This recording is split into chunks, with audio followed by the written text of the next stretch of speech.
Saludos hermanos y amigos, hoy estamos en el día jueves de la lección, de estudio de la lección, estudio de la palabra de Dios por medio de la escuela sabática, que se titula El amor de Dios y su justicia. Y hoy estamos estudiando la lección, esta semana la lección que se titula la ira del amor divino. Y hoy estamos en el día jueves, así, mostrar compasión para el jueves 30 de enero. Mostrar compasión ¿con quién? Con tu prójimo, con el mundo entero. Mostrar compasión de parte de Dios, contigo mismo. Compasión por la sangre de Cristo. Así que bueno, vamos a leer el párrafo que dice aquí, el primer párrafo que dice: aunque la ira divina es algo terrible, de ningún modo es inmoral o contraria al amor. Al contrario, dice, al contrario, no es contraria al amor de Dios. En el Antiguo Testamento y el Nuevo Testamento, Dios expresa su ira contra el mal a causa de su amor. La ira divina es terrible. La ira divina es terrible debido a la naturaleza insidiosa del mal, en contraste con la pura bondad y el esplendor de Dios. Así que la ira divina podríamos decir que es terrible porque, bueno, no sabemos exactamente, pero nadie ha experimentado la ira divina, porque no existe una ira divina tal así como la ira de nosotros. Y no podemos compararla con la ira de un padre cuando nosotros los enojamos con nuestros hijos por algunas acciones de ellos y los castigamos. ¿Por qué no podemos utilizar ese ejemplo? Porque Dios tiene una y otra y miles de maneras de lidiar con nosotros. Nosotros en nuestra naturaleza pecaminosa no tenemos más alcance que agarrar algo y castigar a nuestros hijos físicamente. Pero Dios es perfecto. Dios tiene la manera perfecta de tocar nuestras extrañas y convencerlos. Así que si Dios puede convencerlos de una manera milagrosa y sobrenatural, ¿por qué Él va a usar una manera sobrenatural de convertirse y airarse contra un pecador? Sin embargo, esto no quiere decir que Él ignora la injusticia, porque la lección está basada más que todo en la injusticia. Eso es lo que Dios aborrece. Que casi siempre alguien está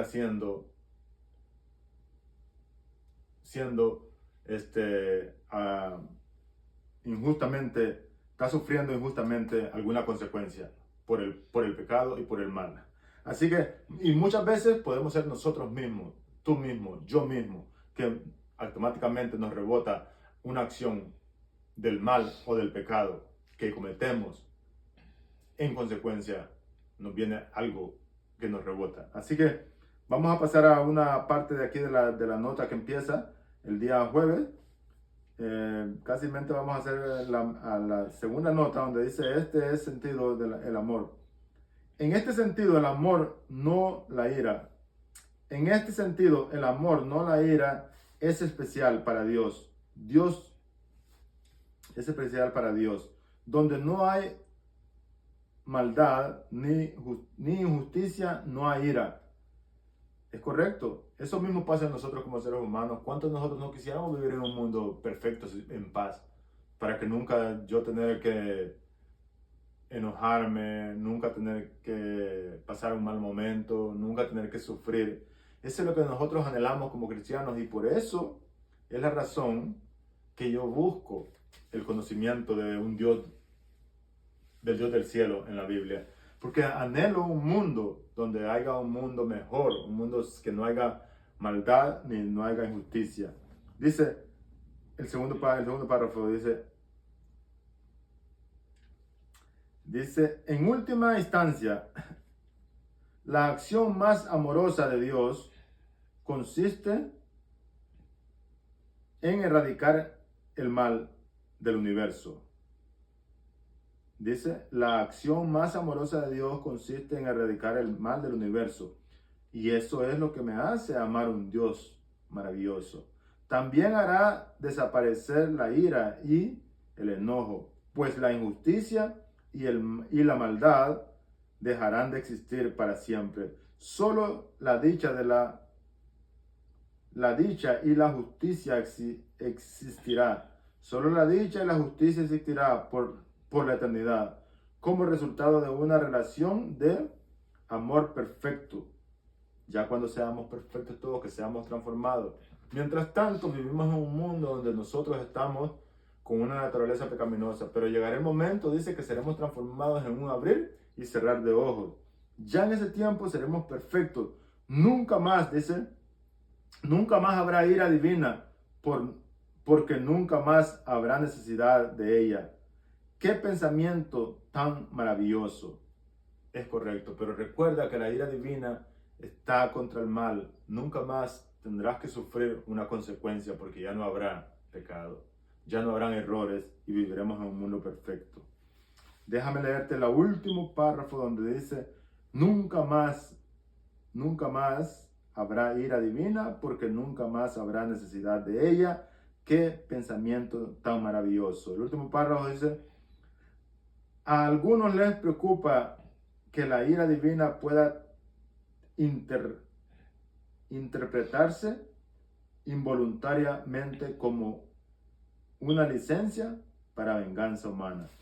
Y es verdad, es posiblemente que tú como persona puedas decir, y he conocido muchos ejemplos y muchas personas que se levantan haciendo o diciendo cosas porque ellos creen que están defendiendo a Dios. Dios no necesita quien lo defenda. Dios no necesita abogados o jueces para que lo defiendan. Dios es el juez y Él es el abogado. Dios necesita testigos que le cuenten al mundo de un Dios de amor, de un Dios misericordioso que ama al mundo, que ama la creación, que el único propósito es restaurar el mundo, restaurar nuestras vidas. Y aún más allá, murió por nosotros y está dispuesto a perdonarlos si nosotros confesamos y reconocemos nuestros errores. Ya puede hacer cualquier cosa que hayas cometido. Si perdonó al pueblo de Israel, que era un pueblo de duro servir, que cometió muchas aberraciones, al punto que dice que sacrificaban sus hijos en el juego para otros dioses. Nosotros en este tiempo nunca hemos hecho eso, pienso yo, a lo menos yo. Pero Dios está abriéndote las puertas cada día para que tú lo aceptes como su Salvador y puedas gozar de un mundo mejor, un mundo donde no va a haber llanto ni tristeza. Vamos a leer la historia, la pregunta. Lee Deuteronomio y Proverbios, dice Romanos y Hebreos. ¿Cómo nos prometen estos textos cómo nos protegen estos textos contra la tentación de la venganza? Bueno, estos textos nos protegen contra la venganza porque Dios nos pide que no lo venguemos, que amemos al prójimo, que no devolvamos mal por mal, sino que dice, mía es la venganza, yo pagaré a cada uno según sus obras. Pero ¿qué vamos a hacer? Explícame esto o platiquemos de esto. ¿Qué va a pasar cuando Pablo se encuentre con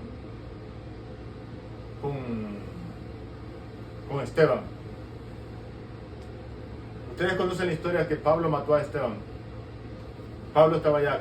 ¿Qué va a pasar cuando Pablo encuentre la salvación? Entonces, de alguna manera, Dios es un Dios de amor. En el cielo veremos sorpresas y milagros. Voy a compartir contigo todos los textos. Jesús dice, mía es la venganza, por amor a sus siervos. Mía es la venganza. Dice, no digas, me vengaré, esperaré en Jehová. No digas me vengaré, sino di esperaré en Jehová. No digas como hizo como hizo, le como hizo el según su obra. Como hizo, le pagaré según su obra. Eso es lo que dice de Jehová. No digas me vengaré. Espera en Jehová y no digas como me hizo, le pagaré. Dice, pues haciendo el bien, aguas de fuego amontona sobre tu cabeza. Y voy a compartir con ustedes este versículo, el único versículo que voy a compartir del día jueves, que es en Romanos 12, 17 al 21.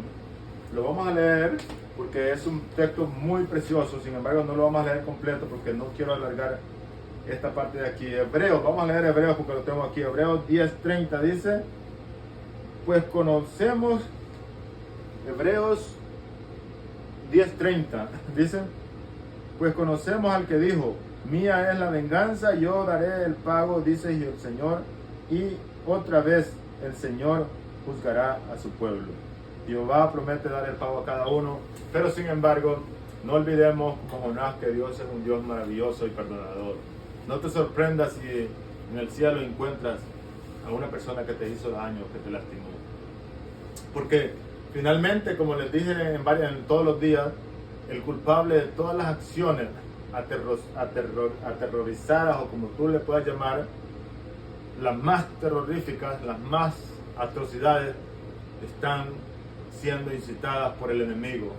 Nosotros somos una víctima que de una u otra manera participamos voluntariamente porque tenemos una naturaleza pecaminosa y nacemos así, pero finalmente quien pagará por todo va a ser Satanás, Lucifer, y eso lo encontramos representado en el cabrito Azazel, donde representaba a Satanás y era enviado en el desierto y moría de hambre pagando por todos los pecados del pueblo. Vamos a moverlos al libro de Romanos, que dijimos que vamos a leer el libro de Romanos 5, 12. Romanos está aquí.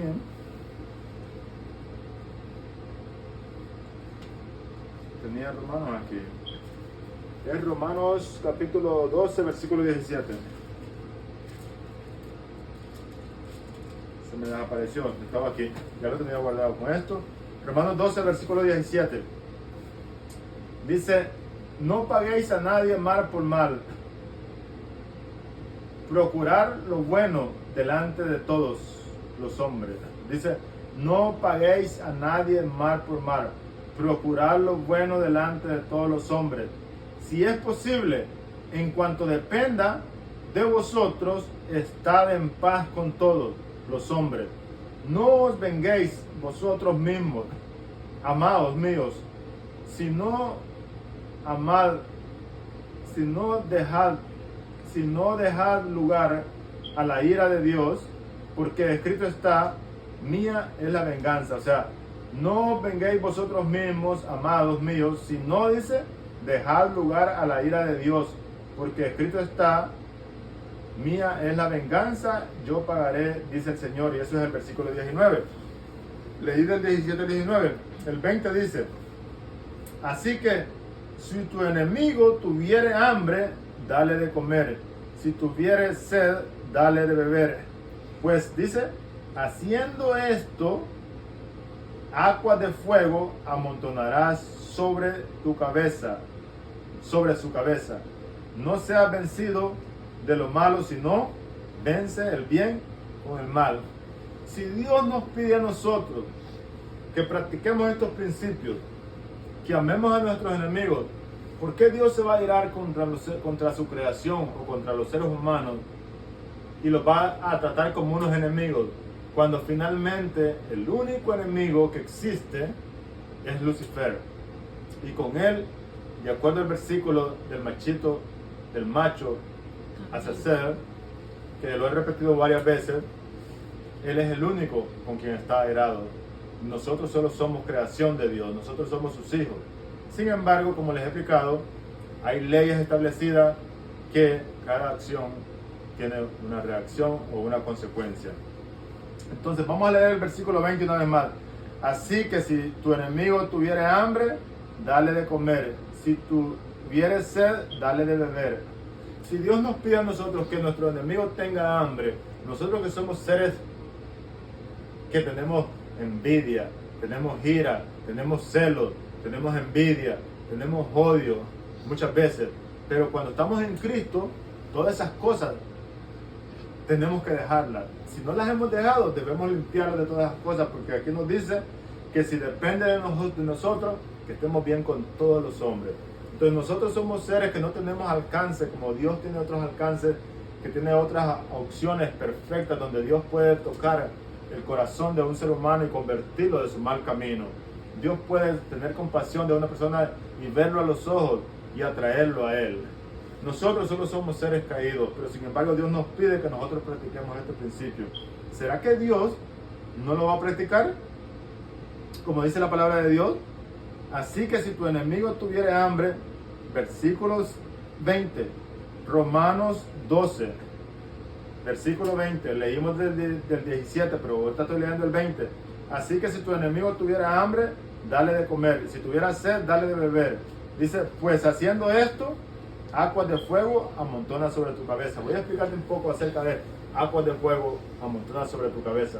Cuando alguien te hace un daño, una persona te ha lastimado mucho, o te ha hecho daño, y tú crees que no merece tu amor, pero tú en vez de pagarle con odio y con engaño y con ignorarlo, tú vienes y le haces algo que le agrade, le haces un favor. Si él te pide por una necesidad, que tuviera hambre o cualquier otra necesidad, y tú no guardas rencor con él, sino que le haces lo que él está necesitando, esa persona va a decir, y yo tan mala que he sido con esta persona, y esta persona me responde de esta manera, y esa es la manera como tú amontonas aguas de fuego. Aguas de fuego, un juego que no es literal, sino un juego que es simbólico.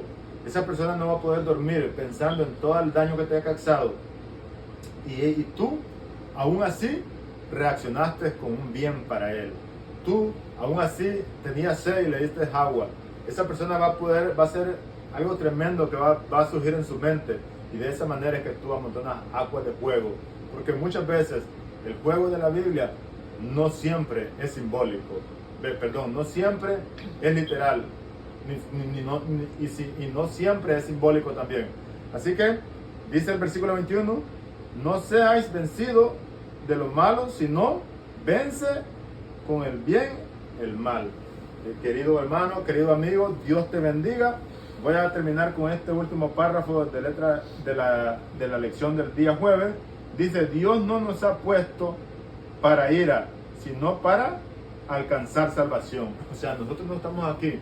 La única razón que un ser humano podría ser que caiga en la ira de Dios o en las manos de Dios, airado, pero la ira de Dios no es para destruirte, podría ser la ira de Dios para purificarte, para salvarte, como dice aquí, y podría ser, pero si a una razón que tú lo rechaces con tu propia boca, que tú no lo reconozcas, o sea, nadie va a caer en la ira de Dios o en el enojo de Dios, de un padre amante, de un padre maravilloso, de un padre amoroso, un padre compasivo, un padre que tiene estas dos grandes cualidades de amor y justo, ¿ok?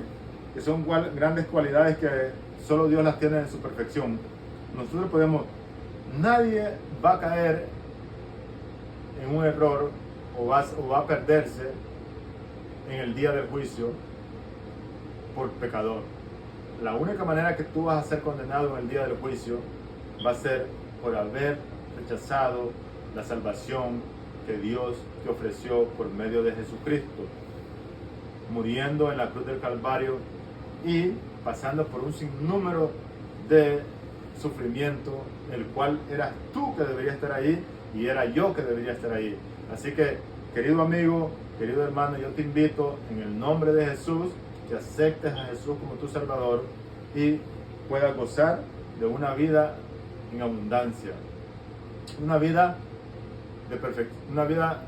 no de perfección, sino una vida de grandes bendiciones, una vida de paz, de tranquilidad, que aunque pasen cosas en tu vida, tú vas a poder experimentar la paz porque vas a practicar los juicios de Dios o los mandamientos de Dios, que el que practica sus promesas o sus consejos divinos, que son los 10 mandamientos, vivirá por ellos. Porque el que no roba, el que no mata, vive alejado del problema. O el que no practica la mentira, el que no practica la envidia, el que no practica el que alaba a Dios, disfruta de la presencia de Dios.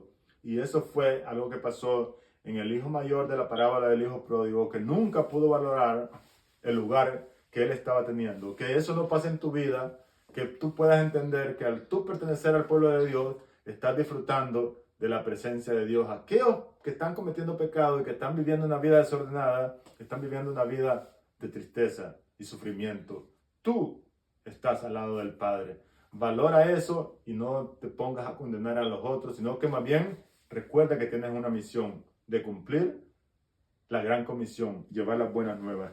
Y el último párrafo dice, de letras rojas, ¿de qué manera la expiación de Cristo ha preservado la justicia a la vez que nos ha librado de la ira de Dios? ¿De qué manera, dice, la expiación, que fue de lo que te hablé yo? ¿Ok? Pues, ¿qué se ha hecho esa provisión para cada uno de nosotros a pesar de nuestros aspectos, a pesar de nuestros defectos, perdón? Y la última parte dice, cuando más misericordioso deberíamos ser con los demás. Si tú has podido experimentar ese amor de Dios y has podido comprenderlo, y si tú no has podido comprender ese gran amor de Dios, yo te invito que lo estudies, pero estúdialo por medio de su palabra. Lee la Biblia como una carta de un padre a un hijo. Eso es la palabra de Dios. Y si decides practicar los consejos divinos o los juicios de Dios o los 10 mandamientos que son los mismos, las 10 promesas de salvación, las 10 promesas de tu vida, que jamás vas a pasar por dificultades si tú las tomas en cuenta, incluyendo el sábado. Recuerda, el sábado se convierte en una bendición para la raza humana, ya que vivimos en un mundo lleno de ajetreo, problemas, dificultades. Si tuvieran 8 días tuviéramos cosas que hacer. Así que el sábado es una bendición y tú lo puedes experimentar solamente por fe. Así que Dios te bendiga y espero que este día, jueves, sea un día de bendición para ti espiritualmente y puedas entender el gran amor y la justicia de Dios, que es practicar la justicia haciendo con los demás lo que te gustaría que hicieran contigo. Dios te bendiga. Dale like y suscríbete para que podamos hacer más videos como este.